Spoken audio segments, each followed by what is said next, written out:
世界那么大，问题那么多，国际社会期待听到中国声音，看到中国方案。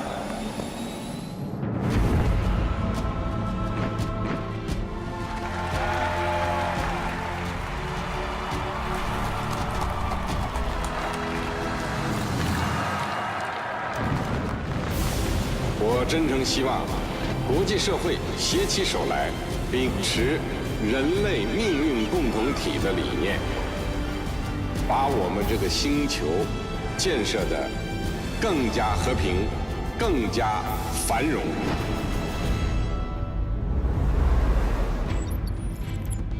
Countries tend to be good neighbors if they share the same likes and dislikes. 中国人讲，邻居家有喜事，都应该前来道贺。 China's diplomacy is based on the principles of non-conflict, non-confrontation, mutual respect and win-win cooperation. It certainly seems that President Xi had an impact on President Trump. So tight is Xi Jinping's schedule on his overseas trips that he scarcely has time to eat and sleep. China's policy towards its neighbours is based on amity, sincerity, mutual benefit and inclusiveness. ជីវិតឲ្យកាន់តែវែងដល់ថ្លៃថ្លានិងកិត្តិយសបំផុតនៅពេលដែលបានគង់ឬអង្គុយនៅលើកៅអីដ៏ពិសេសរបស់គាត់នេះ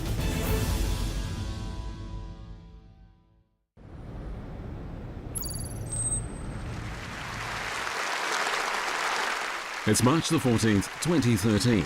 Xi Jinping is elected President of the People's Republic of China and Chairman of the Central Military Commission.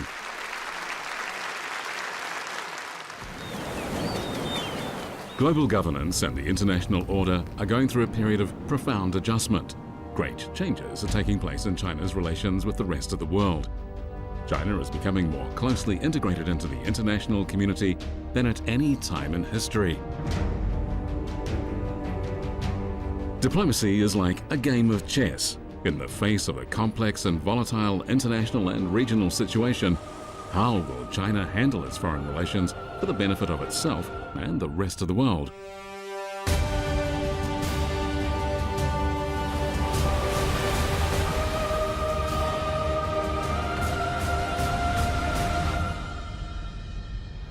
The first move in a game of chess is always carefully considered. On March the 8th, 2013, the Foreign Ministry announced that Xi Jinping would make his first overseas trip as Chinese president. His destination, Russia.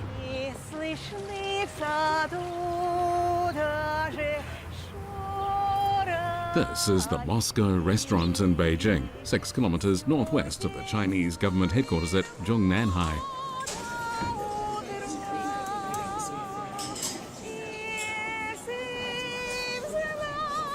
China and Russia are neighbors sharing rivers and mountains. Numerous historical sites in China bear testimony to the length of their mutual friendship.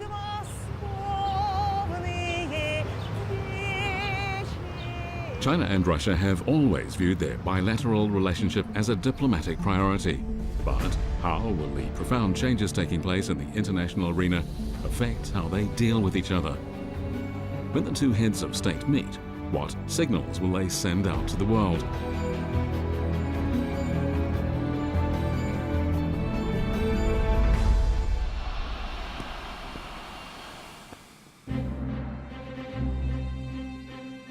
For the first time ever, a mounted guard of honor greets a foreign leader to Russia.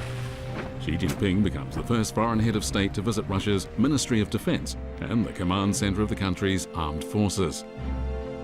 The Chinese and Russian leaders hold 8 hours of talks.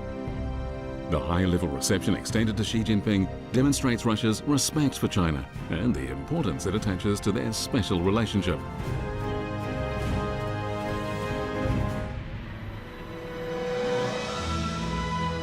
The two countries sign 32 major long-term cooperation agreements.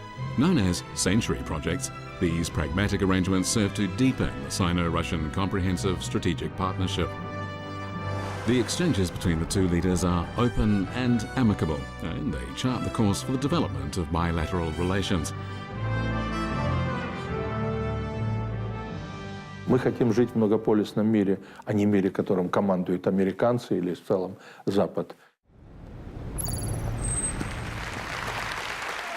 It's the morning of March the 23rd, 2013.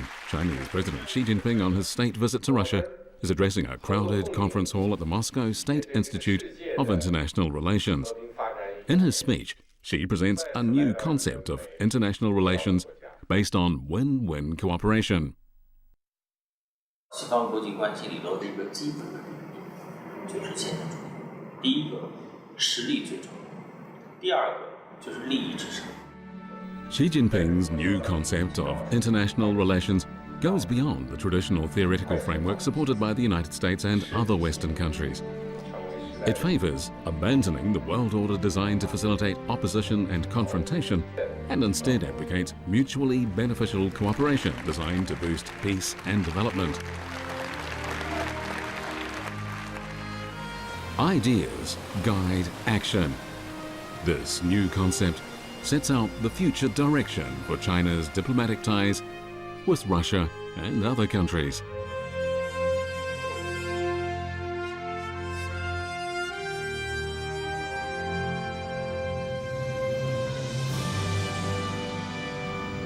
During visits to Kazakhstan and Indonesia in the autumn of 2013, Xi Jinping proposes jointly building a Silk Road economic belt and a maritime Silk Road of the 21st century.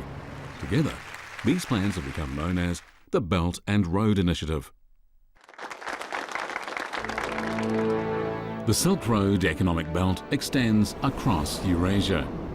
Russia had earlier proposed establishing a Eurasian Economic Union in the same region. Coordinating the two proposals became a key issue in China-Russia relations.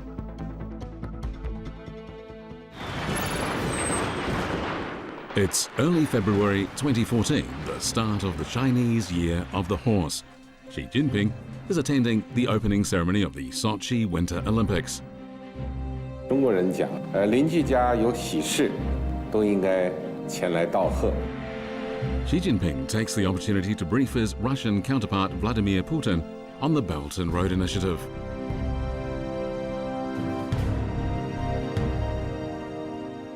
So far, we are building union on different matters, different grounds. It's a very beginning for belt, economic belt. It's all in the future. In May 2015, Xi Jinping visits Russia once again, this time to attend the ceremony marking the 70th anniversary of Russia's victory in the Second World War. During the visit, he and President Putin signed the Joint Declaration on Cooperation in Coordinating the Development of the Silk Road Economic Belt and the Eurasian Economic Union. The agreement represents a major step forward for the Belt and Road Initiative. This strategic consensus between China and Russia is supported by other members of the Eurasian Economic Union. May 2017. President Putin is in China to attend the Belt and Road Forum for International Cooperation. 2 months later, Xi Jinping makes another state visit to Russia, and he and President Putin agree a comprehensive plan for developing bilateral relations. Си Цзиньпинь уделяет огромное личное внимание развитию российско-китайских отношений. Он их друг хороший и очень надежный партнер. In the course of the past 5 years, the leaders of China and Russia have met on more than 20 occasions. These frequent contacts and their deepening friendship have made the relationship between the two countries the best it's ever been in history. As permanent members of the United Nations Security Council, China and Russia work together, support each other, and closely cooperate with each other in international and regional affairs. They're working to make the international order more just and equitable, and are playing an increasingly important role in maintaining the international order and global stability. Sino-Russian relations are characterized by non-alignment, non-confrontation, and non-targeting of any third parties. As such, they become a model of a new relationship between countries. Beijing. Song Endong is a Chinese ice hockey player. As an image ambassador for the 2022 Winter Olympics, he's becoming famous around the world. In 2015, Sung joined the New York Islanders, becoming the first Chinese-born player to be drafted into the US's 100-year-old National Hockey League. 刚开始来的时候，他们也没见过中国孩子打冰球，他们都不知道就是中国有人打球。I think Misha Song right now is the Yao Ming of hockey in China. Before Song Andong's arrival, no Chinese player had ever been part of the NHL, the world's leading ice hockey league.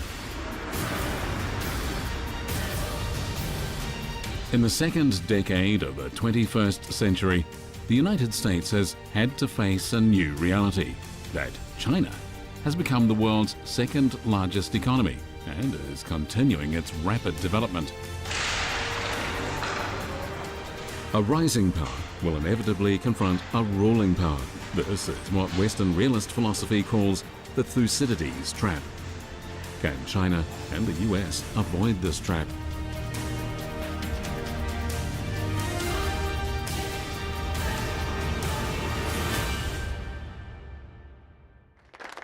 In November 2016, Donald Trump was elected President of the United States. In the eyes of many, his election added fresh uncertainty to the already complicated relations between China and the US.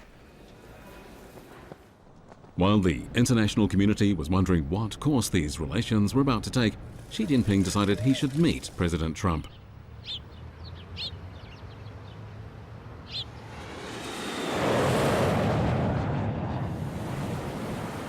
The first face-to-face meeting between Xi Jinping and Donald Trump takes place at the Mar-a-Lago estate in Palm Beach, Florida, on April the 6th, 2017.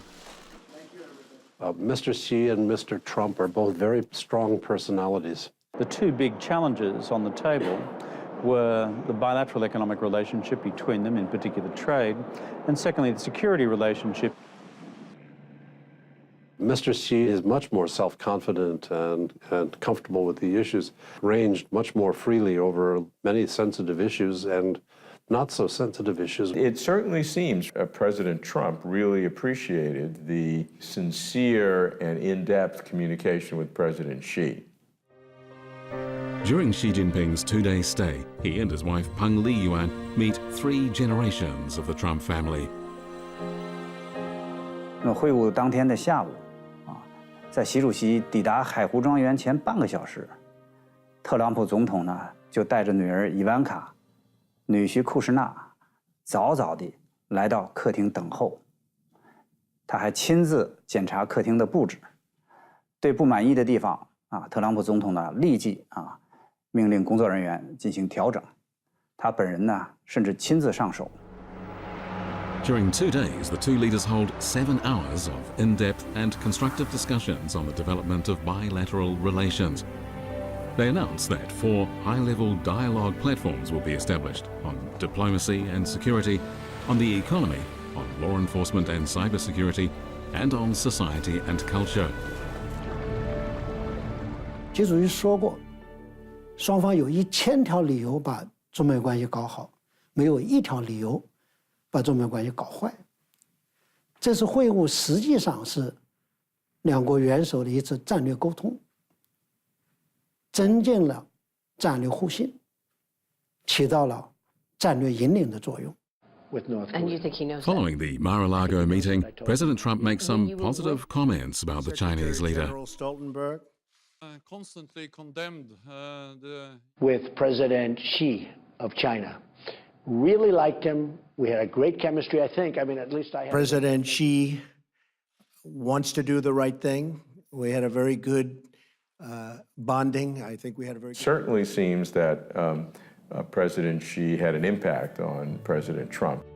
Mutual understanding and respect are based on frank exchanges and open communication.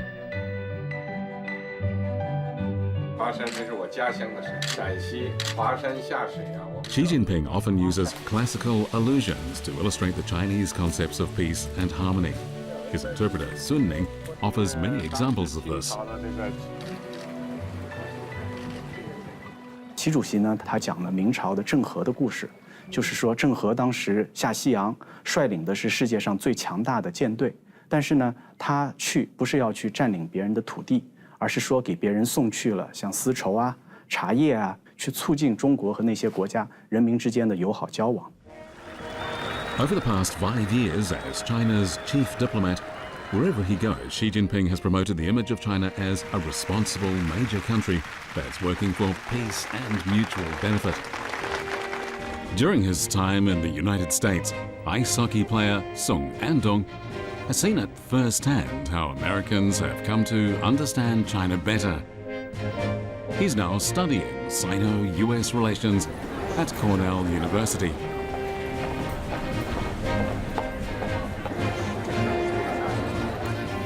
中国和美国现在有很多特别复杂的关系，我觉得特别有意思。 Sung Andong and his American teammates are likely to be opponents at the 2022 Beijing Winter Olympics, but this hasn't stopped them becoming friends. Competition and cooperation are two sides of the coin that is China-US relations. What matters is that the two sides are balanced. On September the 22nd, 2015, Xi Jinping addresses this issue in the US city of Seattle. 世界上本无修昔底德陷阱，但大国之间一再发生战略误判，就可能自己给自己造成修昔底德陷阱。我们愿同美方加深对彼此战略走向、发展道路的了解，多一些理解，少一些隔阂；多一些信任，少一些猜忌，防止战略误解误判。 Just a month after the Xi-Trump meeting at the Mar-a-Lago resort, the two countries announced that, as part of a 100-day plan, they'd reached agreement on 10 early harvest projects. These covered sectors including agriculture, finance and energy. In June 2017, the first round of China-US dialogue on diplomacy and security was held in Washington, D.C. And in July, the first round of comprehensive economic dialogue took place. Xi Jinping's policies of non-conflict, non-confrontation, mutual respect and win-win cooperation show the way for China and the United States to escape the Thucydides trap and achieve the healthy and steady development of bilateral relations. Sino-US cooperation stands to benefit not only the people of the two countries, but also those of the Asia-Pacific region and the whole world.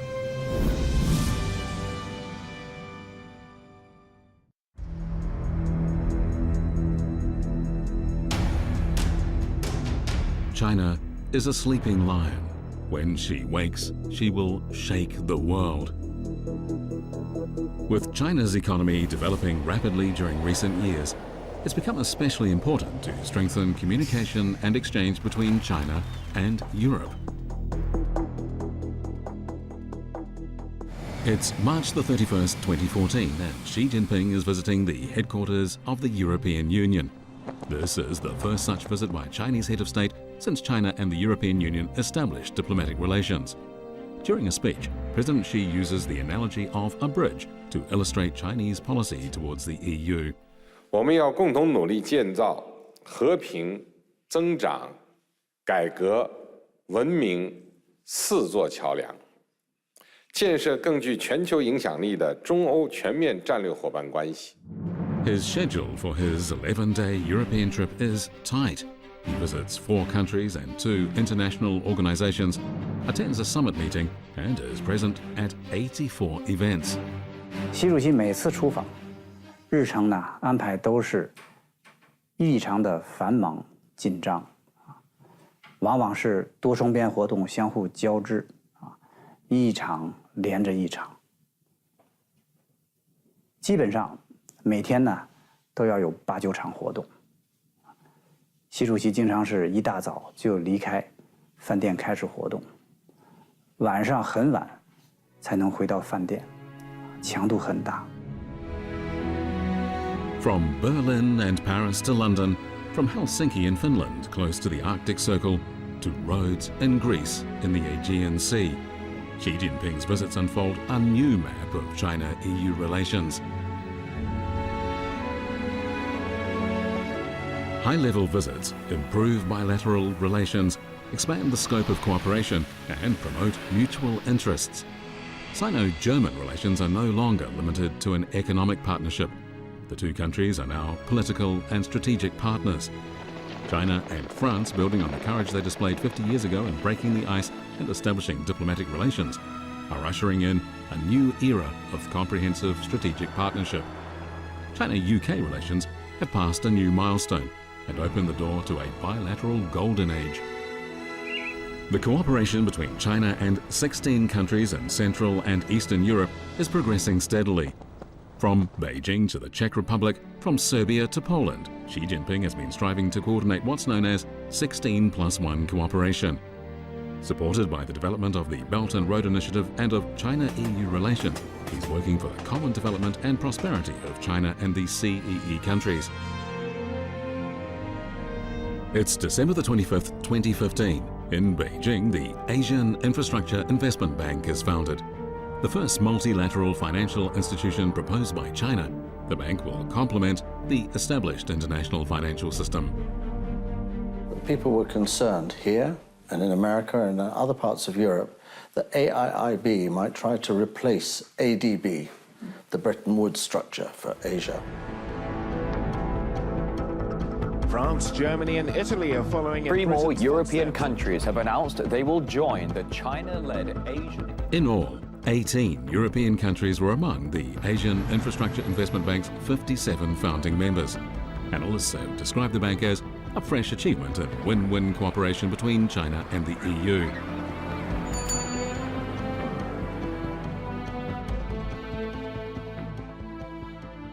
"中国这头狮子已经醒了，但这是一只和平的、可亲的、文明的狮子。"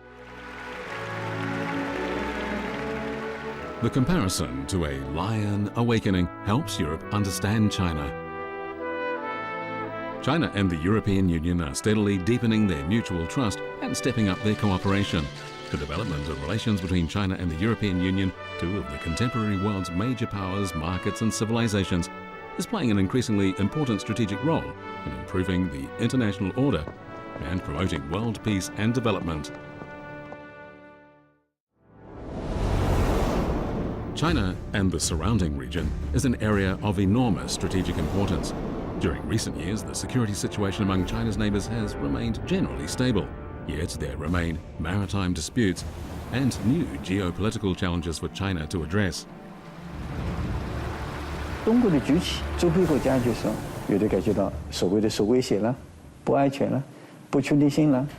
In October 2013, a symposium was held in Beijing on China's diplomacy with its neighbors. It was the first such meeting since the People's Republic of China was founded in 1949. It saw Xi Jinping set out the policy of amity, sincerity, mutual benefit and inclusiveness in developing regional relations and resolving major diplomatic issues. ASEAN has always been a focus in China's regional diplomacy. It's October the 3rd, 2013. Xi Jinping is addressing the People's Representative Council of Indonesia. He proposes building a close China-ASEAN community of shared future and working together to build a maritime Silk Road in the 21st century. The inauguration of the Lancang-Mekong Cooperation Mechanism is one of several initiatives over the past 4 years designed to make the friendship between China and ASEAN deeper and more pragmatic. China has a long history of close ties with many of its neighbors. The friendship between China and Cambodia has grown stronger with time. In safeguarding their legitimate rights and interests, each country can always rely on the staunch support of the other. In July 2016, at an ASEAN Foreign Ministers meeting, some countries attempted to have the pronouncements in the so-called South China Sea arbitration included in the meeting's joint communique. The attempt was foiled, thanks to the opposition of Cambodia and other countries.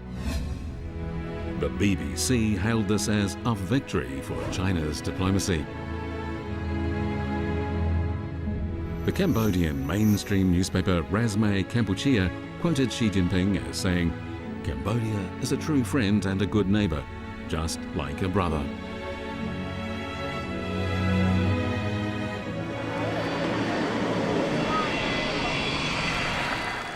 It's October 2016 and Xi Jinping is visiting Cambodia. The warm reception he's afforded reflects the special relationship between the two countries.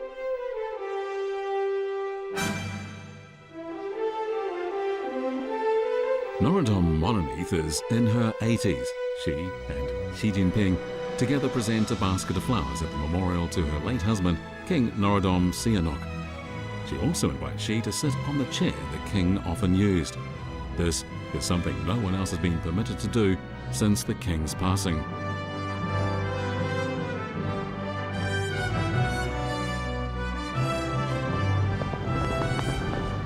Trong bạch chạ thàដែលគាត់អញ្ជើញឲ្យអង្គុយកៅអីនេះគឺមានគោលបំណងពីរយ៉ាងបើតាមវប្បធម៌ខ្មែរទី1ចង់សម្ដែងនៅអនុស្សាវរីយ៍នឹករលឹកគ្នាទៅវិញទៅមកមិនអាចបំភ្លេចបានទី2សូមគោរពជូនជីវិតឲ្យកាន់តែវែងដល់ថ្លៃថ្លានិងកិត្តិយសបំផុតនៅពេលដែលបានគង់ឬអង្គុយនៅលើកៅអីដ៏ពិសេសរបស់គាត់នេះ During the visit, in the presence of Xi Jinping and Cambodian Prime Minister Hun Sen, the two countries signed 31 documents on cooperation. They cover many areas, including diplomacy, industrial capacity cooperation, and joint development of the Belt and Road.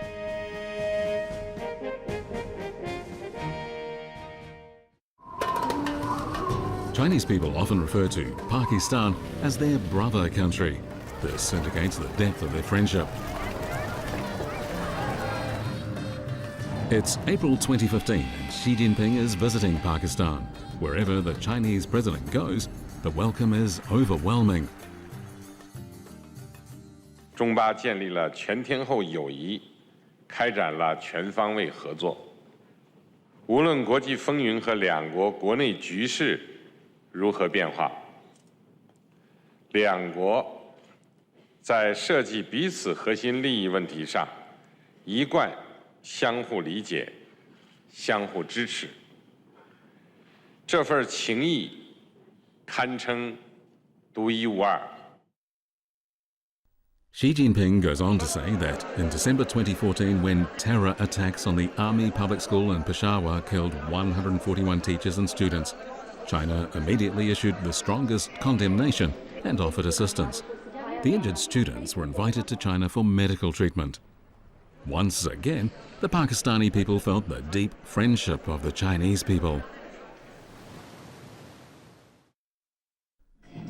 During President Xi's visit, the leaders of the two countries agreed to elevate China-Pakistan relations to an all-weather strategic cooperative partnership. By all-weather, they mean that the two countries will always move ahead together, come rain or shine. Such a definition is unique in China's foreign relations, and it indicates that the friendship between China and Pakistan is special, lasting, and sound. Myanmar is another of China's close neighbours. Aung San Suu Kyi is a living symbol of this country. Part of the respect that people have for her is due. In November 2015, the National League for Democracy, led by Aung San Suu Kyi, won a sweeping victory in the Myanmar general election.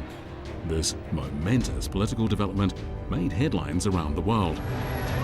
The outside world was convinced that the election would mark a deterioration in the China-Myanmar relationship, as China had had little contact with the National League for Democracy. Yet, 2.5 years earlier, in May 2013, the International Department of the CPC Central Committee had invited a National League for Democracy delegation to visit China. This paved the way for bilateral inter-party exchange. ဒါကျမတို့ပထမဦးဆုံးခီးစဉ်ကျမတို့ပါတီအနေနဲ့ဒါသွားမယ်ဆိုတော့လေပထမဦးဆုံးလည်းဒါရွေးပြီးတော့လွတ်တာပါတဲ့ကိုကဥဆောင်တဲ့တဲမှာလည်းပါတယ်ပေါ့နော်လူကြီးတယောက်အနေနဲ့သွားတော့စိုးလဲစိုးရိမ်တာပေါ့ During their visit, they travelled to Yunnan, which borders Myanmar, to Fujian on China's southeast coast, and eventually to the capital, Beijing. In the course of 11 days, they gained a fresh understanding of China and the Communist Party.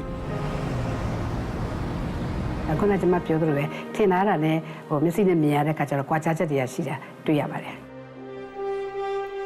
The early communication opened up high-level inter-party exchanges between China and Myanmar. Aung San Suu Kyi would later say the Communist Party of China is a welcoming party. It's June 2015 and the National League for Democracy delegation headed by Aung San Suu Kyi is visiting China. In what is described by the international media as an historic meeting, Xi Jinping holds talks with Aung San Suu Kyi. Later, after forming a new government in Myanmar in April 2016, Aung San Suu Kyi decides to make China the first non-ASEAN country she visits. And you're quite right, she's visiting China before going to Washington. In the media, this is reported as a success for China's diplomacy. Joined now by Richard.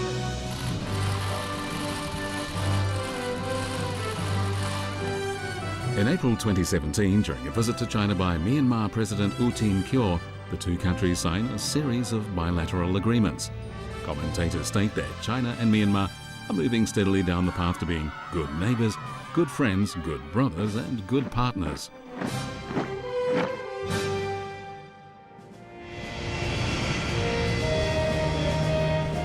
From Southeast Asia to South, Central, and Northeast Asia, over the past 5 years, half of President Xi Jinping's state visits have been to China's neighbours. This focus is clearly aimed at promoting the country's regional diplomacy. China, while safeguarding its own sovereignty, security, and development interests, adheres to the policy of amity, sincerity, mutual benefit, and inclusiveness in relations with its neighbours, and is sharing the fruits of progress with them.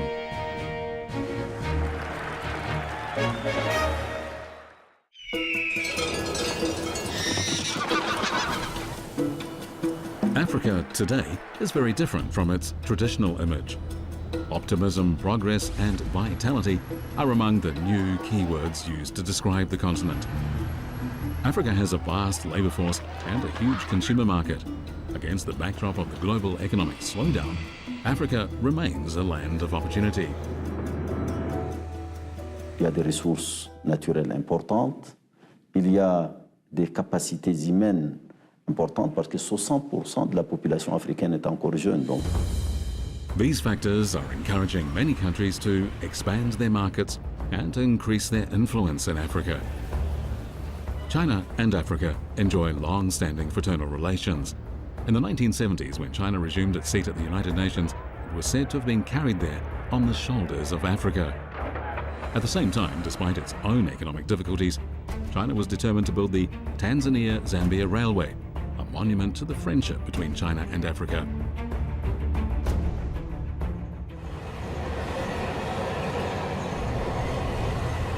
Zhou Ping's father helped build the Tanzania-Zambia Railway. Today, Zhou and his son are visiting the places where his father worked. 我父亲给我讲过，当时他们在修建坦赞铁路的时候，当时的条件呢非常艰苦，这条铁路啊，基本上是靠肩挑背扛把它修建出来的。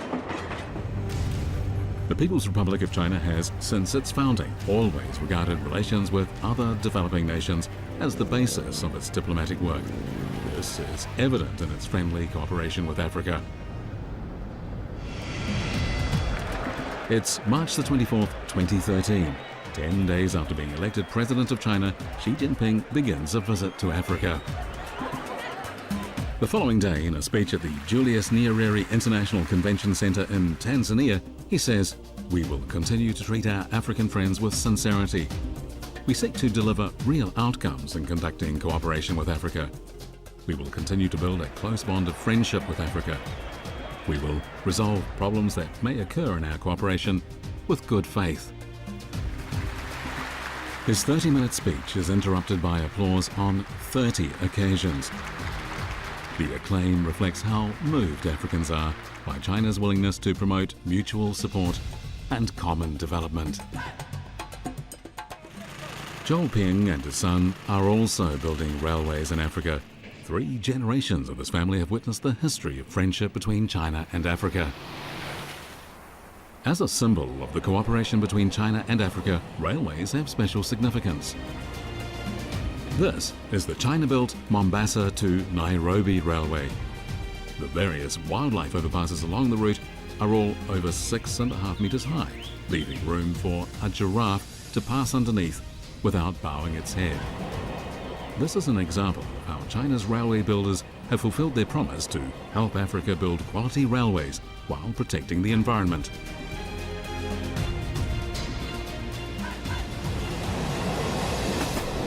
The railway is helping to drive the development of Mombasa, the biggest port in East Africa. It's also invigorating the Mombasa Special Economic Zone. This model of integrating land routes, ports and zones embodies the new concept of cooperation between China and Africa. La presque totalité des Africains ont des relations avec la République populaire de Chine. Cette sincérité va d'abord sur la conception commune et faire ce qui est d'abord désiré par la partie africaine. It's December 2015 and Xi Jinping is visiting Africa again. At the Johannesburg summit of the Forum on China-Africa Cooperation, unanimous agreement is reached on elevating China-Africa relations to the level of a strategic cooperative partnership. Xi Jinping announces 10 major cooperation projects. They're designed to help Africa realize industrialization and agricultural modernization and to support its infrastructure development. The cooperation between China and Africa is based on genuine friendship and fairness. As such, it has proved fruitful to both sides.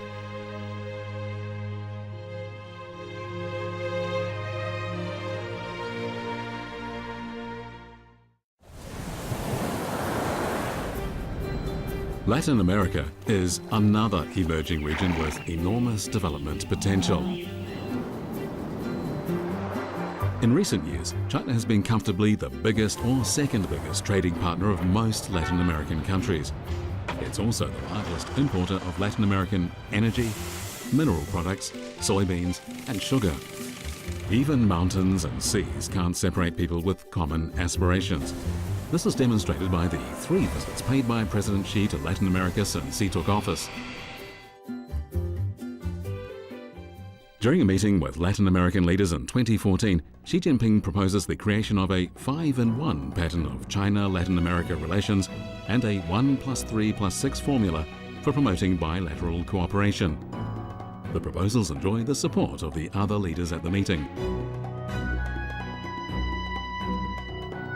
In response to such genuine offers of cooperation, the Latin America countries have thrown their doors open to China. During Xi Jinping's 2014 visit, China and Latin America agreed to establish a comprehensive cooperative partnership. They also commit themselves to inaugurating the China-CELAC Forum. This agreement follows a series of similar arrangements with other regions, among them the Shanghai Cooperation Organization, China-ASEAN Intergovernmental Cooperation Mechanism, China-Africa Cooperation Forum, China-Arab States Cooperation Forum, Summit of China and Central and Eastern European countries, and China-Pacific Island countries Economic Development and Cooperation Forum. Altogether, these arrangements form a system of regional multilateral cooperative frameworks involving China and developing countries around the world. 中东是一块富饶的土地，让我们感到痛心的是，这里迄今仍未摆脱战争和冲突。中东向何处去？这是世界屡屡提及的中东之问。少一些冲突和苦难，多一点安宁和尊严，这是中东人民的向往。 At the beginning of 2016, Saudi Arabia severed diplomatic ties with Iran.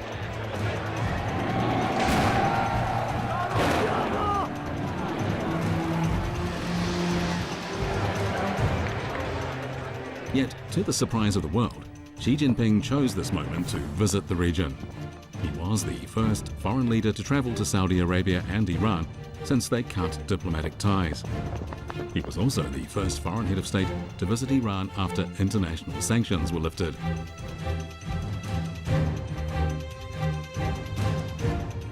The Chinese leader, through his many overseas visits, demonstrates his diplomatic vision and courage.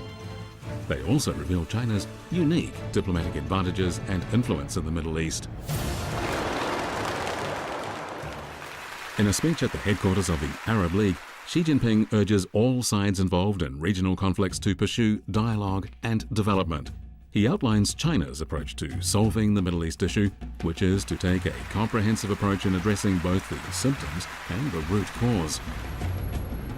It's the spring of 2017, and as testament to China's influence in the Middle East, a succession of leaders, including King Salman of Saudi Arabia and Israeli Prime Minister Benjamin Netanyahu, visit Beijing.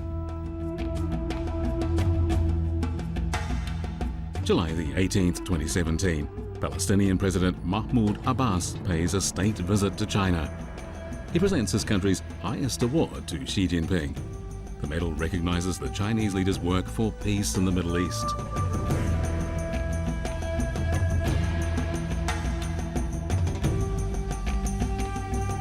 The problems in the Middle East cannot be solved overnight.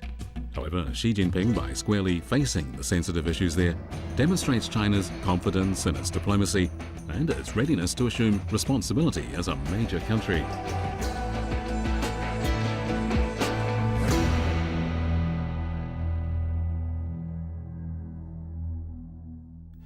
Promoting diplomatic relations with the great powers, with neighbours and with developing countries. Over the past 5 years, in the course of 28 state visits covering 5 continents, Xi Jinping has exchanged views with numerous heads of state. The goal of his diplomacy is simple: to ensure that China remains strategically active across the globe. 中国外交积极进取、主动作为，构建了全方位、多层次和立体化的战略布局。我们已经同97个国家和国际组织建立了不同形式的伙伴关系。可以说，中国的朋友圈越来越大。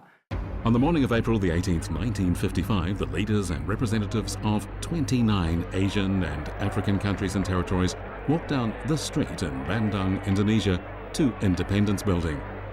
They included Zhou Enlai, Sukarno, and Jawaharlal Nehru, and they were participating in the world's first large-scale Asian-African conference, the Bandung Conference.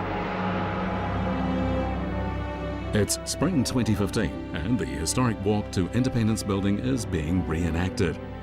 This time, around 100 Asian and African leaders and representatives are taking part. They include Xi Jinping and Indonesian President Joko Widodo.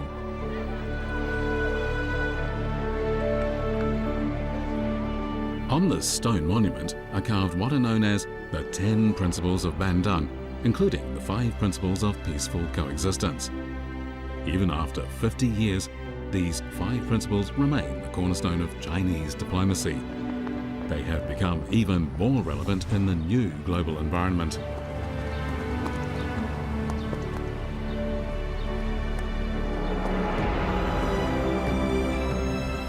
Traveling alone, a person can go fast. Traveling with others, a person can go far. In the past 5 years, the CPC Central Committee, with Xi Jinping as the core, has played an active role in building a new type of international relations based on win-win cooperation. In doing so, it has provided China's answer to the question of what direction international relations should take in the 21st century. Geared towards the future and the world, major country diplomacy with Chinese characteristics will continue to champion peace, development, cooperation, and mutual benefit.